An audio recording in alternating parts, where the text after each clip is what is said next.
indiquerait la date de la diffusion sur les ondes. Au point où nous en sommes, il nous reste une chose à considérer. S'il est vrai, comme tous ces éléments concordants semblent le montrer, que quelqu'un à la NASA a décidé de falsifier les voyages lunaires, il fallait évidemment convaincre les astronautes de réciter leur partie jusqu'au bout. Il n'aurait pas été possible de feindre d'aller sur la Lune sans leur pleine collaboration. Et les astronautes sont des personnes exceptionnellement courageuses, motivées par un profond sens de l'honneur qui leur vient de la pratique d'un métier où ils mettent quotidiennement leur vie en jeu pour faire avancer le progrès scientifique. Il n'a donc pas dû être facile pour eux de devoir accepter de participer à une bien triste mise en scène, juste pour satisfaire les exigences des États-Unis qui voulaient asseoir leur prestige face au monde entier. Voyons donc de plus près l'histoire des trois astronautes les plus importants et les plus connus de tous, Armstrong, Aldrin et Collins, c'est-à-dire l'équipage historique d'Apollo 11. Le 24 juillet 1969, les astronautes Neil Armstrong, Buzz Aldrin et Michael Collins reviennent triomphalement de la plus importante mission jamais menée par l'homme dans l'histoire. Ils reviennent tout juste de la Lune. Ce sont les premiers êtres humains à avoir visité un autre corps céleste et à en être revenus sains et saufs. Sur le navire qui les a recueillis, le président Nixon est présent en personne. Après un bref échange devant les caméras, Armstrong, Aldrin et Collins sont placés en quarantaine et mis quelques semaines à l'isolement. Puis le 16 septembre, ils se présentent pour la première conférence de presse devant les journalistes du monde entier qui les accueillent par une bruyante standing ovation.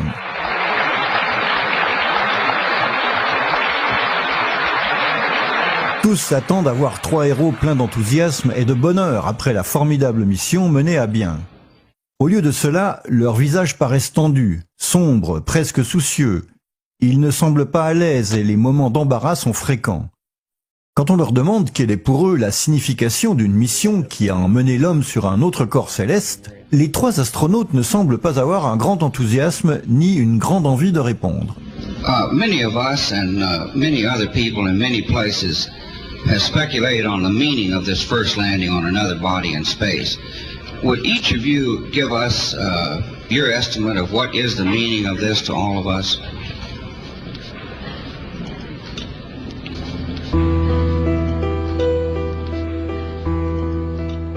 Et quand Armstrong décrit leur aventure comme le début d'une nouvelle ère, il ressemble davantage à quelqu'un obligé de réciter un texte qu'à une personne convaincue de ce qu'elle dit. The entire program, it's a beginning of a new age.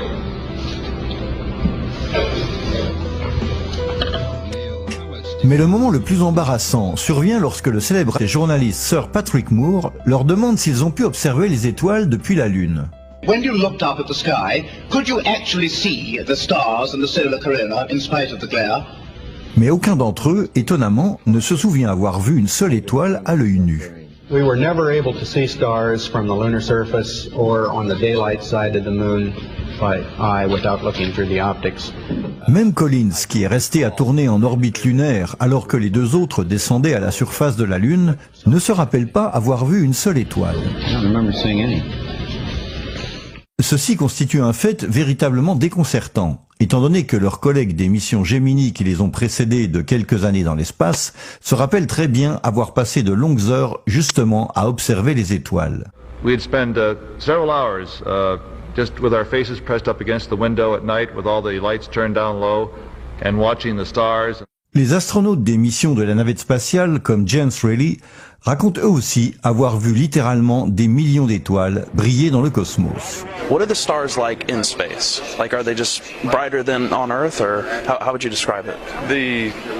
They're brighter, but they're different. And a lot of things different about it. One, you don't have the atmospheric distortion, so they don't twinkle right. So you see lots of points, and you see lots of points, and that literally millions of them. On se demande bien où sont réellement allés ces astronautes durant ces 8 jours qu'ont duré leur mission, s'ils ne se souviennent pas avoir vu une seule étoile. Un autre fait surprenant est que les 3 astronautes d'Apollo 11, au lieu de poursuivre une belle carrière ascendante au sein de la NASA, ont soudain décidé, au retour de leur mission triomphale, de quitter l'agence spatiale.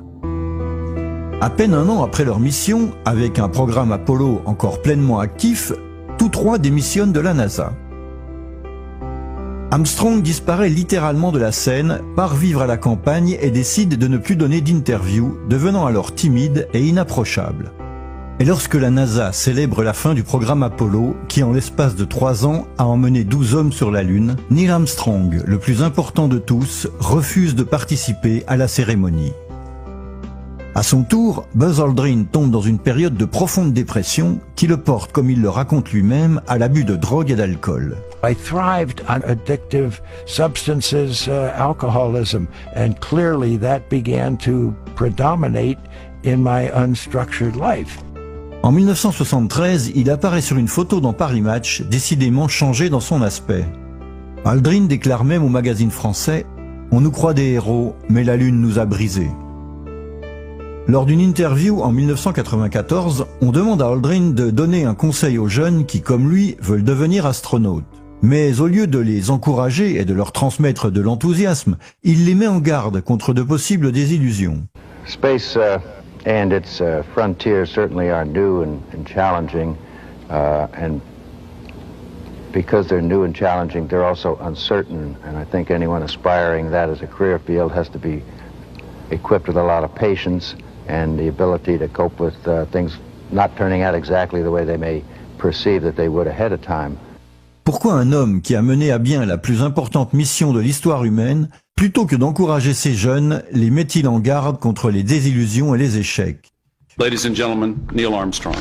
Armstrong lui aussi réapparaît de temps en temps en public, mais ce n'est certainement pas pour chanter les louanges de la NASA. Lors d'une cérémonie en présence de Bill Clinton en 1994, Armstrong prononce une phrase ambiguë et mystérieuse. Tandis qu'il parle à un groupe d'étudiants, il fait allusion à certains voiles qui protègent la vérité et que les jeunes devront lever pour aller de l'avant. We leave you much that is undone. There are great ideas undiscovered. Breakthroughs available to those who can remove one of truth's protective layers. Par la suite, Armstrong fera de nouveau parler de lui lorsqu'il refusera de participer aux célébrations du 40e anniversaire des missions Apollo. En 2004, le réalisateur Bart Sibrel tourna un documentaire intitulé Astronaut Gone Wild, dans lequel il interviewe les astronautes des missions Apollo et leur demande de jurer sur la Bible qu'ils ont vraiment marché sur la Lune. Il faut se rappeler qu'aux USA, le fait de témoigner en jurant sur la Bible filmée par une caméra peut être utilisé devant un tribunal contre la personne qui a juré, et en Amérique, le parjure peut être puni de prison. Nous ne savons pas si c'est pour cette raison, mais il est curieux de voir que lorsqu'il s'aperçoit soudain de la présence de la caméra de Sibrel, Armstrong refuse de jurer sur la Bible. Wanted to give you the opportunity to swear on the Bible that you walked on the moon. Will you put your left hand on the Bible and swear to God that you walked on the moon? Gentlemen. Mr. Sibrel. Yes? If you really walked on the moon, why would you not do that? So why don't you just put the...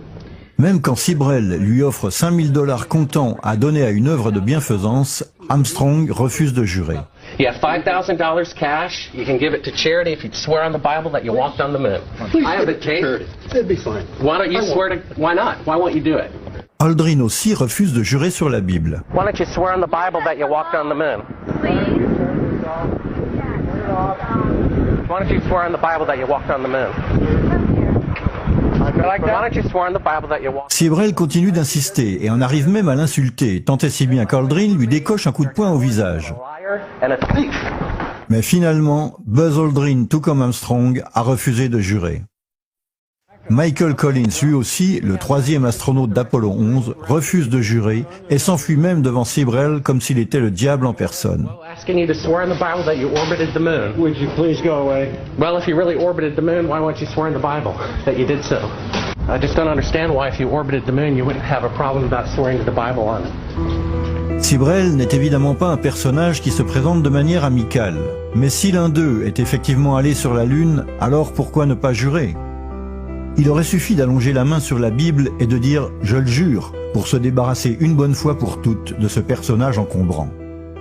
En outre, Armstrong aurait même pu donner $5,000 à une œuvre avec ce geste. Mais aucun des 3 astronautes n'a voulu le faire. Pourquoi ?